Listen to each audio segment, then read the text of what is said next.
to introduce our following session, a conversation between Federica Mogherini, High Representative of the European Union for Foreign Affairs and Security Policy, and Vice President of the European Commission, and Rula Khalaf, Deputy Editor for the Financial Times. The topic of this conversation is Cooperation and Partnerships, the European Way. The discussion will be followed by a question and answer period.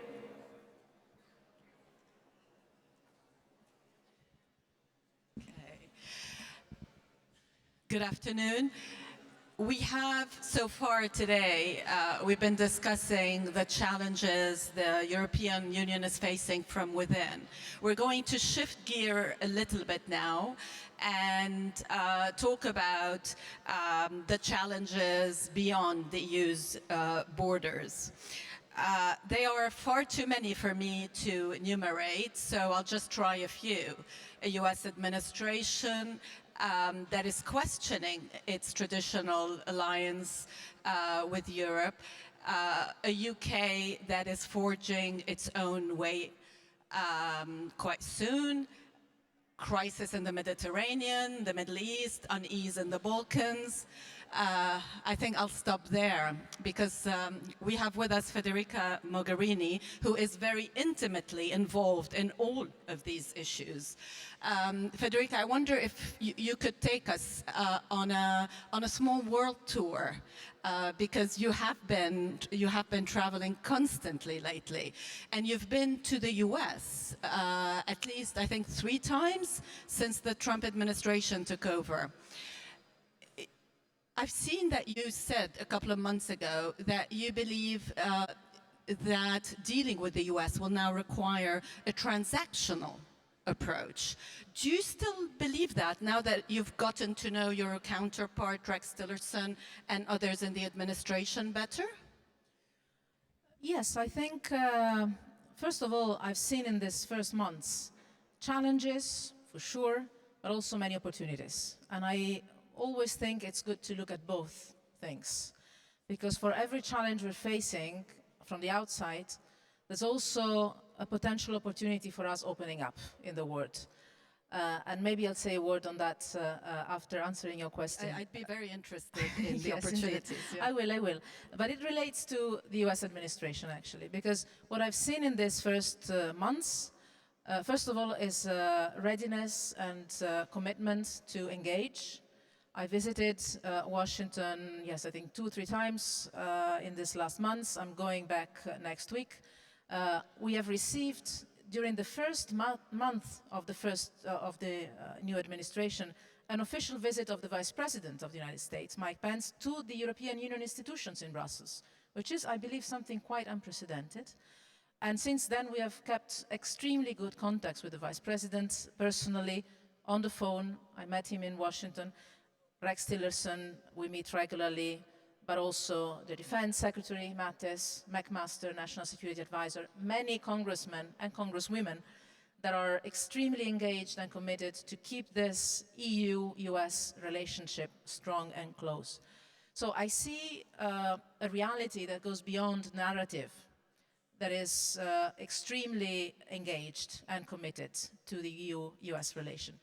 I also see some policies where we definitely see in a different way. Climate change, we have a different position.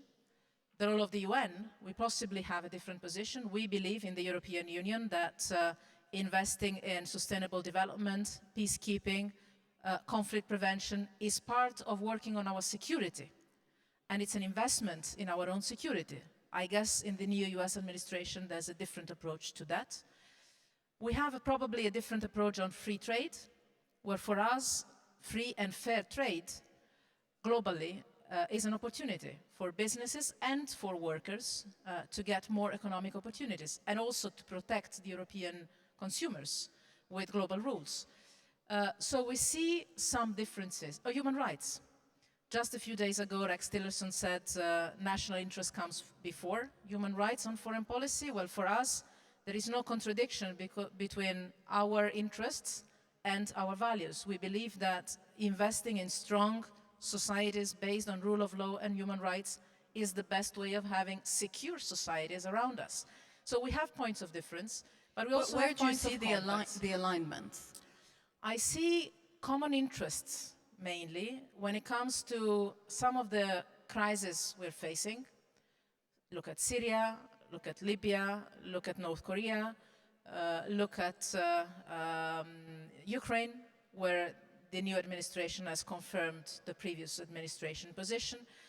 And I see an interest on working together on security. The old debate about 2% spending on defense is a debate for countries that are NATO allies, but there is a common ground when it comes to what the European Union can do to help our member states to invest better on defense. Because I often quote two numbers, and when I said that to our American friends, they were very impressed. Europeans invest 50% of what Americans invest on defense, 50, but the output of the European investments in defense is 15%, 1/5 of the output the Americans get, because we are lacking the economy of scale. And here comes something we can only do through the European Union, which means cooperative projects in the field of defense, and this is what exactly we're doing in this 60th This is part anniversary. of the new Yes. plan. Yes, so I see an interest on working together on defense and security, strengthening also NATO through our work on European defense, but getting some autonomy in our approach to defense. And second, I see an economic interest in working together. We sometimes focus on too much or exclusively on diplomacy or global issues. We forget to stress the fact that is obvious to all the economic sectors across the Atlantic, which is that there are millions and millions of jobs in Europe, but also in the United States, that depend on the American access to the internal market of the European Union, the fact that we have strong economic ties, that our people and our businesses work together. And this is something that makes not only America indispensable for the Europeans, but also the European Union indispensable for the United States. Do you get the sense that there is a greater understanding or appreciation for extent to which the European Union is indispensable for the US? I think there is. I think, and this is one of the opportunities I see. I see two opportunities now, actually three, related to these changes. One is that our American friends can realize on the basis of facts and interests, and not only of history and values, which are important, that we have a lot in common, and we also risk to lose a lot if we don't take care about each other's prosperity and strength. Second is the opportunity for the Europeans and for the European Union to position itself as a strong, reliable, predictable partner to all our interlocutors in the world, being it on the big global issues, where maybe Washington is losing leadership and where others around the world are looking for partners. I was impressed. A couple of weeks ago, I was indeed on an Asia tour, visiting China, India, and Russia on the way back. And in all the three capital cities, I heard one single message, which is, we are interested in a strong European Union. You wouldn't always expect that from some of these interlocutors. We want to cooperate. One in particular. Yes. We want to cooperate closely with the European Union as such on not only economy and trade, which is the way in which especially our Asian friends often see us, but on security, on humanitarian and development, on the Sustainable Development Goals, on climate change, and on foreign policy as such, discussing in details common ground for a common approach on the crisis in Syria, Israel, Palestine, Afghanistan, North Korea, Africa, and I could continue. And I hear the same message from Japan to Canada to Brazil to Addis Abeba. People want to work with the European Union in this moment because, not because they always like us. There are many things they don't necessarily like from us, but they know what to expect from us.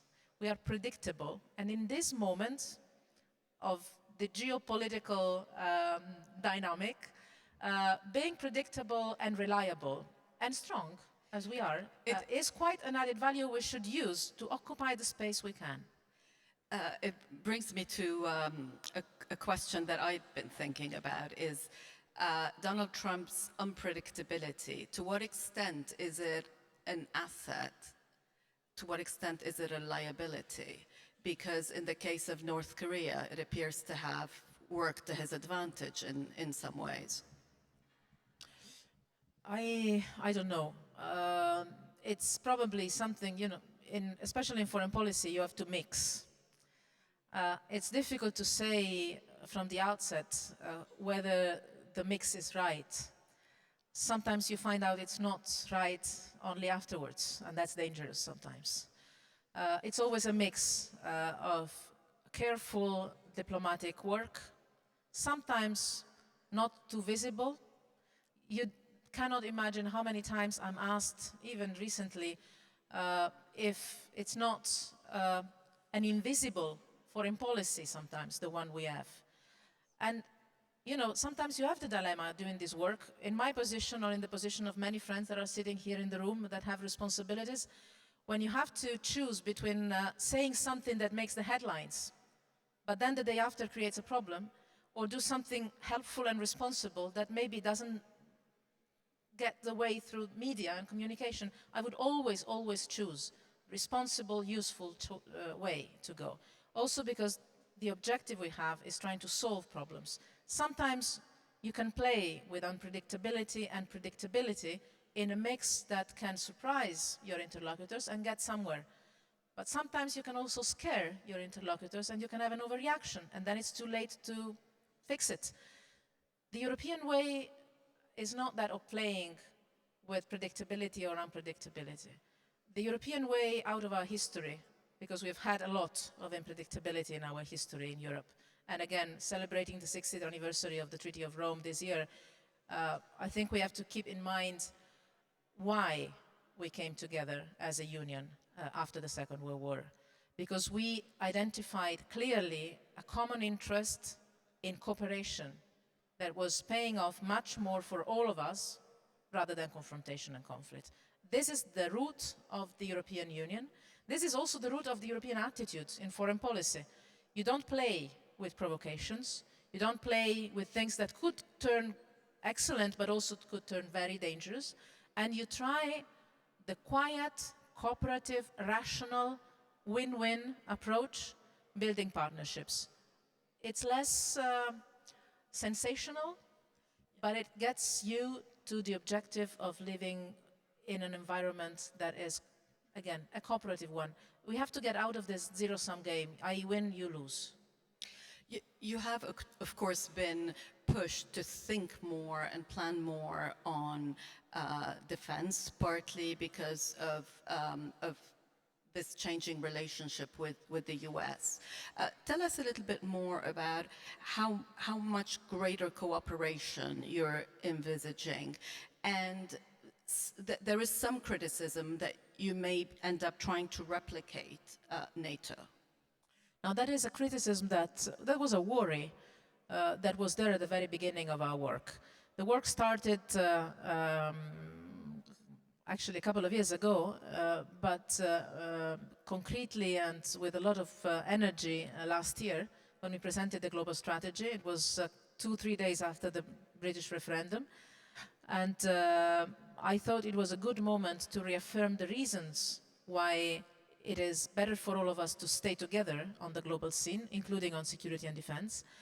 And since then, last 9-10 months, we have advanced on security and defense cooperation inside the European Union more than we did in the last decades. Still at 28, which is quite surprising. Why? First, security has become #1 priority for European citizens. Second, we have the tools as a European Union to do much more on security and defense, and we've not used them so far. In the Lisbon treaties, we have instruments that were never used in the European history.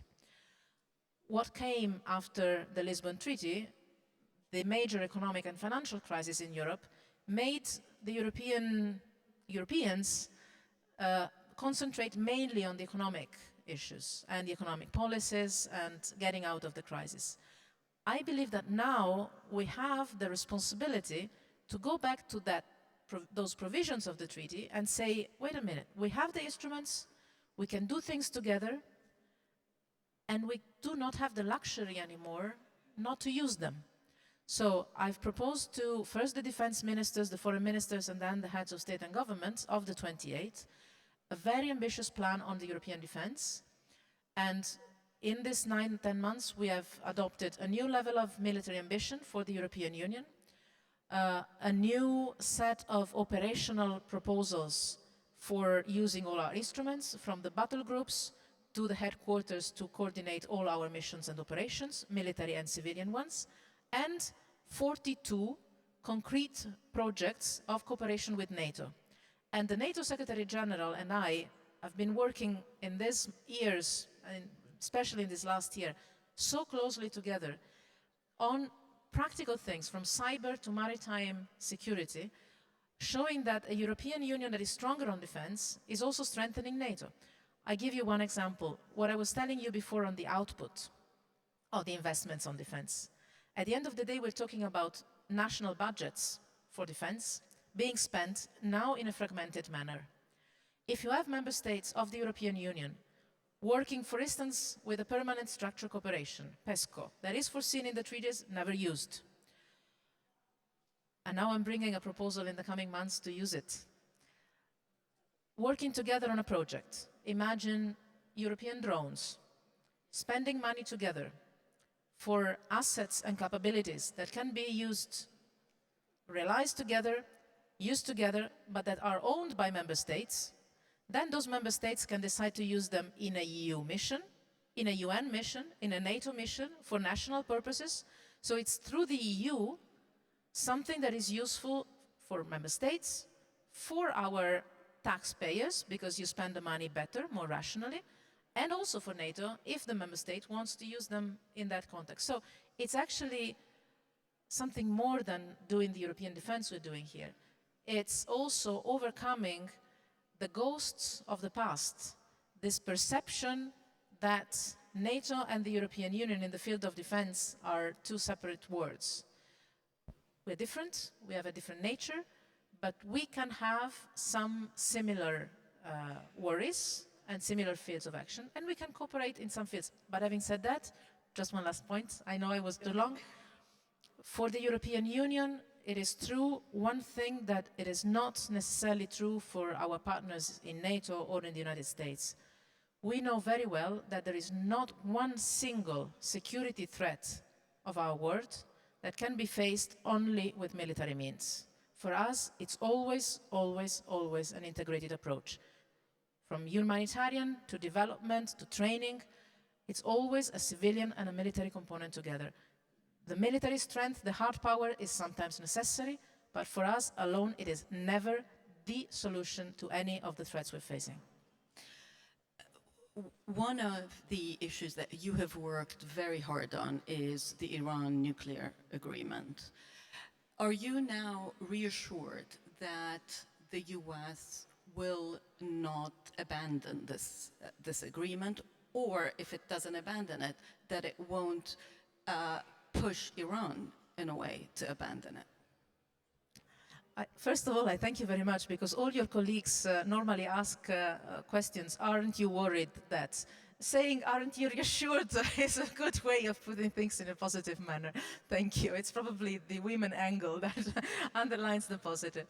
Also because there's plenty of reasons to be worried in this world, but I discussed the Iran deal many times and at length and in details with our American friends. I believe they understand, first of all, that this is an international agreement, that the European Union negotiated together with the US, Russia, China, Germany, France, and the UK, and Iran, but that the UN Security Council endorsed, and that the IAEA monitors. And we have 5 reports from the IAEA in the last year and a half saying that Iran is fully implementing its commitments. So it's an international agreement, doesn't belong to one or another, cannot be dismantled only from the American side, and because it's an agreement that protects the international security for non-proliferation, and it belongs to the entire international community. And second, it's an agreement that is working.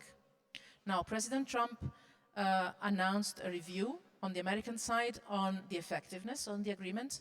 I imagine that this review will be based mainly on the verification and monitoring system of the IAEA and the 5 reports that the IAEA has provided to us that Iran is implementing all its commitments.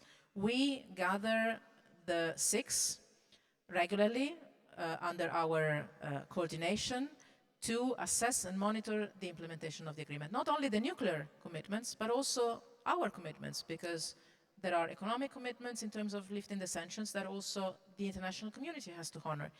So what I'm seeing is a deal that is working, and a deal that is making the world and our part of the world more secure.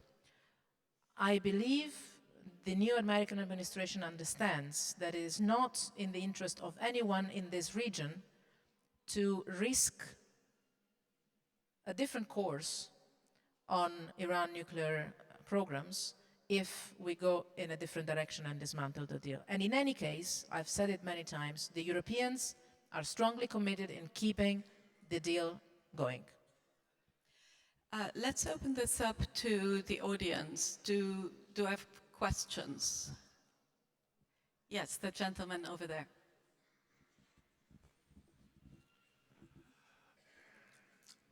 Do you think that the Europe can do more to coordinate the intelligence in the combat against terrorism?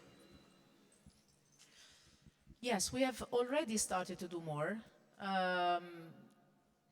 This is mainly, as you probably know very well, a competence of national governments, where we are facing an additional complication, which is that in every single member state, the intelligence system works in a different manner, with different agencies responding to different political interlocutors.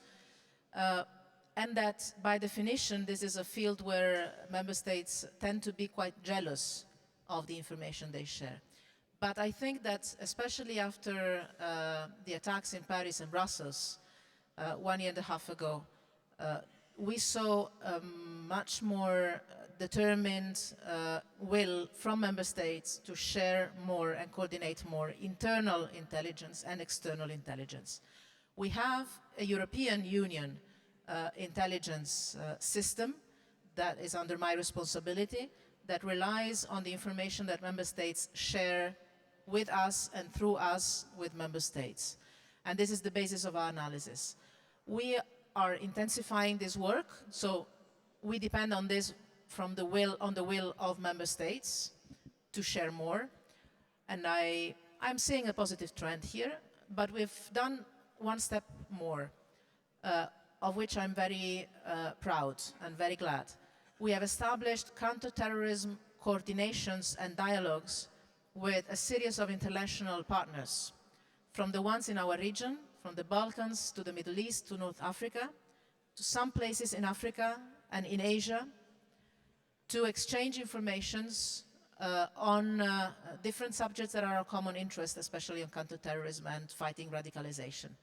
And this, I believe, is the right way to go. More internal sharing of informations. This is not under my direct responsibility. It's a decision that member states have to take. I think it's time they take them. And increasing the counterterrorism dialogues and exchanges, including on practices and best practices, but also informations with partners in the world and in our region with whom we share same security concerns, including having some dedicated security specialists in our EU delegations. You might know we have 140 EU delegations, embassies around the world. We are increasing the capacity of our staff in our embassies in the world to tackle also security and counterterrorism aspects in our dialogue with our interlocutors around the world. This is a very fruitful network for common work. And obviously also the work we do in the UN and with the UN. I see a hand on this side. Yes, please go ahead. Hello, I'm Penelope Agurchilova. I'm a European University Institute alumni from Macedonia. And since you didn't tackle the Balkans, and we all know the crisis last week that erupted in Macedonia, but it was a long time coming, I just wanted to ask your sincere opinion and assessment for the future work of the European Union there, and what is in reality we can expect from your side. And also to give you a suggestion maybe, because the society is so polarized all these 10 years, and we have very clever and intelligent people, but they're not put to good use. And because now, the last 10 years, there has been all the time party membership that determined what people can work and what cannot. And the European Union has very well-educated people from that area that have gone to the best institutions at the EU level. And I would suggest maybe to work with the European Union delegation in Skopje and in their area, and to engage those people much more in order to get professional and non-political people to help the country and also in the rest of the region. Thank you. Thank you for the suggestion, and I'm very glad you put this question, because for me, not only the situation in Skopje in these months, but also the entire region of the Western Balkans. It's maybe because I'm Italian and the Adriatic is really a small lake. It's the priority of the priorities. I hope, I'm working for getting to the end of my mandate, of our mandate, 2.5 years from now, having had all the Western Balkan 6 made so many and such relevant steps towards the European Union, that the process becomes really reversible. Because I really get angry, really angry, when I hear someone referring to the Balkans saying their European perspective, because that's Europe. We have to forget about European perspective. We have a European Union integration perspective of something that is already Europe. It's the heart of our continent, and we've seen it very well last year with the refugee crisis, where we had to manage together because we're part of the same environment. Or when we discuss about counterterrorism and anti-radicalization, we are together on the same boat, as we say in the Mediterranean. So to me, this is a top priority for stability and security, but also for economy and for democracy, because democracy, rule of law, in the region comes, and regional cooperation comes only with a credible, serious European Union perspective. Coming to the situation in Skopje, I was there a couple of months ago, and I found a very tense situation already. What happened exactly last week was Thursday night last week, was, I believe, impossible to justify. Violence in parliament, in the House of Democracy, cannot be justified in any possible way. The European Union does not take part in any debate or work on party politics. Not inside our member states, imagine outside. So it's not about having or pushing for any political agenda or any political coalition or party. We have said from the very beginning one simple thing. The former Yugoslav Republic of Macedonia has a clear constitution. The president has clear responsibilities. Institutions have clear responsibilities. There is a way, a pattern for clear institutional democratic procedures. We only expect the institutions to allow the democratic process to take its course, give the country a government, a parliament that can work, and work on that polarization of the society that you mentioned, and that is the most worrying thing for me. Because if I see that the tensions and the demonstrations and the violence even start to take not only a party political dimension, but an interethnic dimension, I can say this is extremely dangerous for the country, for the region as a whole. It's playing with fire. I used this expression in Skopje a couple of months ago, and I'm afraid we're still playing with fire. Now, I think there is a way forward. Just yesterday in Brussels, I was meeting with the newly elected Speaker of the Parliament that came from Skopje to Brussels during his first visit. And I believe there is a way forward on the basis of clear institutional responsibilities.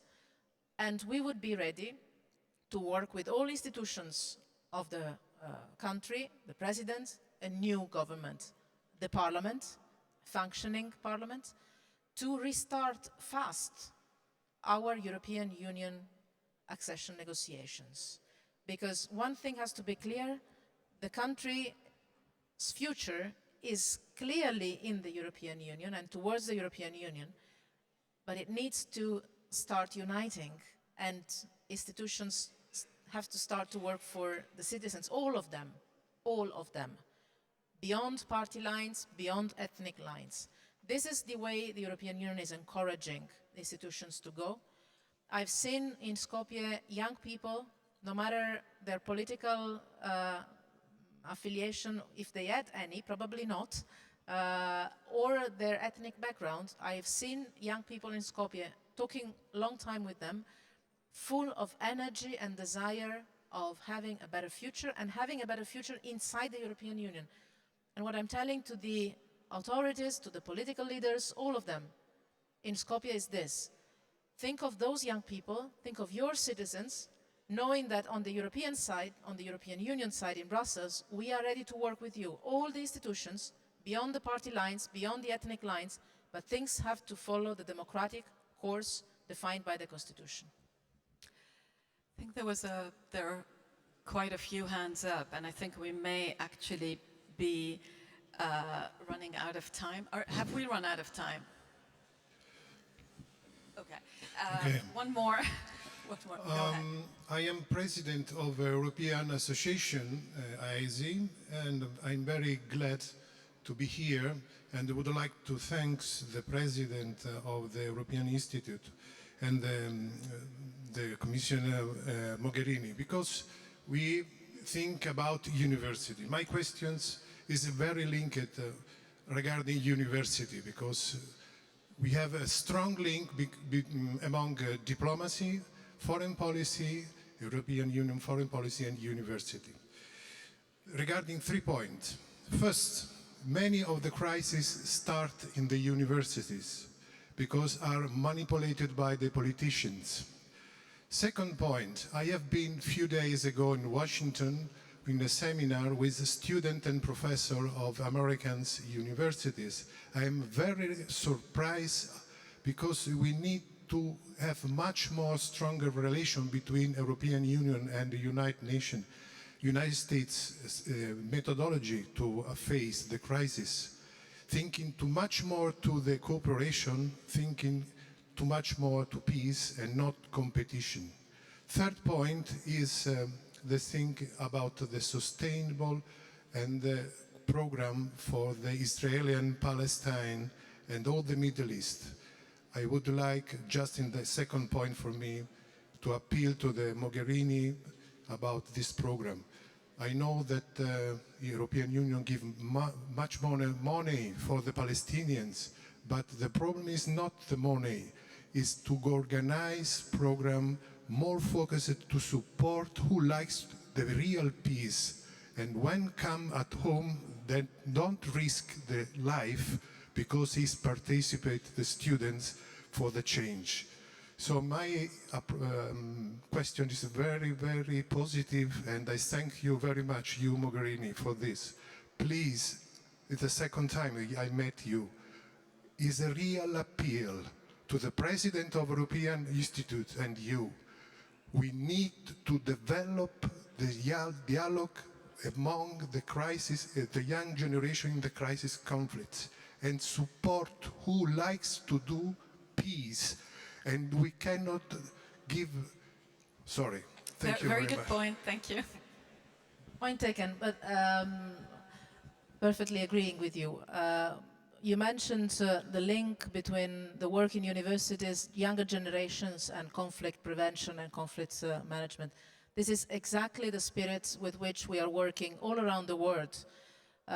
with different instruments. And this is exactly what I was saying about the unique capacity of the European Union. Only us in the world can use at the same time a program like Erasmus+, to involve young students of universities of all the world to come to Europe, and our European students to go abroad, to know cultures that are different from ours and build understanding and living together, openness, together with our humanitarian aid or development projects in places like Gaza or the West Bank, bringing together not only hope for life, but also young Israelis and young Palestinians working together to plan and get used to live together and in peace. Just yesterday in Brussels, done plenty of things yesterday in Brussels, I was chairing together with the Norwegian foreign minister, the ad hoc liaison committee for Palestine. In the Middle East, the European Union is probably the convening power that is recognized by all, the Israelis, the Palestinians, the Arabs, starting from the Jordanians, the Egyptians, the Saudis, and others, the Arab League, but also our friends in the Quartet, the Russians, the UN, the Americans. All of them were there yesterday in Brussels to try and define a way forward to give a push for the restart of a political process. We've seen Abbas visit the day before yesterday to the White House. I think it was a very good news. The point is what happens next, because visits are good, but then you have to have a road map leading to something. It's a good beginning, but for the complexity of a crisis like that, you need the complexity of different actors, starting from the European Union, to put together the different aspects. And for us, an essential part of that process, that remains a key process for peace in the region and for our security, is to put together the civil society and the youth, both on the Israeli side and the Palestinian side and the Arab world, to start to imagine a future in living together in peace and starting to build the conditions for that. Because we often say the political leaders are not committed to peace talks. It might be true, but if your people don't ask for peace, you can forget about political leaders trying to deliver peace, because there is no demand. Now, one of the aspects on which we're working, including through projects like the one you mentioned, is that of encouraging and making it start from the bottom up, so that there is a demand for peace, demand for living together, a demand for recognition, a demand for respect coming from society, to which the political leaderships have to respond, being accountable to their people. This is the way in which we're going, and I know that there are many committed civil society actors, including universities, NGOs, associations in Europe, that are helping us doing this work on a daily basis with a lot of patience. So inshallah, we'll get there. On that note, my apologies to all those who wanted to ask questions. We have unfortunately run out of time. Please join me in thanking Federica Mogherini for this discussion. Thank you.